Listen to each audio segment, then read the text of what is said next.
తెలిసింది ఒకటి ఏంటంటే, ఆ పిల్లల్ని బాగా ప్రేమిస్తున్నాను కాబట్టి వాళ్ళు బాగా చదివియాలా, మరి ఎంత డబ్బులు అడిగితే అంత డబ్బులు ఇవ్వాలి, ఎంత ఖర్చైన వాళ్ళ కోసం ఖర్చు పెట్టాలా, బాగా చదివేయాలా.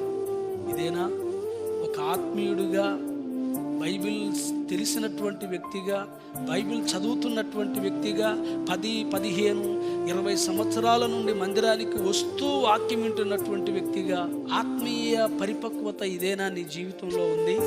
ఈరోజు ఒక్కసారి ఆలోచన చేయండి.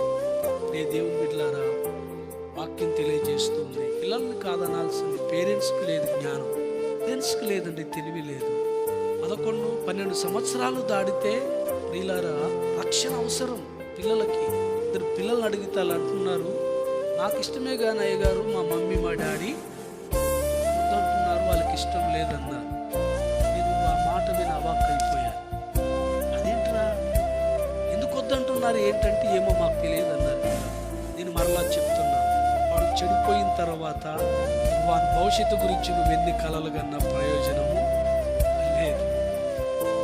ఆత్మీయ సిద్ధపాటుని పిల్లల విషయంలో గనక నువ్వు నిర్లక్ష్యంగా ఉంటే, బతుకులో ఏది ప్రమాదమో మరీ జ్ఞాపకం చేస్తున్నాను.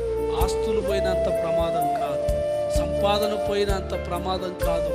మరలా చెప్తున్నాను, నీ పిల్లలు ఆత్మీయ విషయమై మీరు గనక గ్రహింపు లేకుండా, వారు ఏం చేస్తున్నారు అని పరీక్షించకుండా, వారు మందిరానికి వెళుతున్నారా లేదా అనే గ్రహింపు లేకుండా, చదువు అని ఓన్లీ చదువు మీదనే కాన్సన్ట్రేషన్ పెట్టి పిల్లల్ని ఆత్మీయంగా దేవునికి దగ్గరికి రానివ్వకుండా మీ చేతులారా మీరే మీ పిల్లల్ని నాశనం చేస్తున్నారు.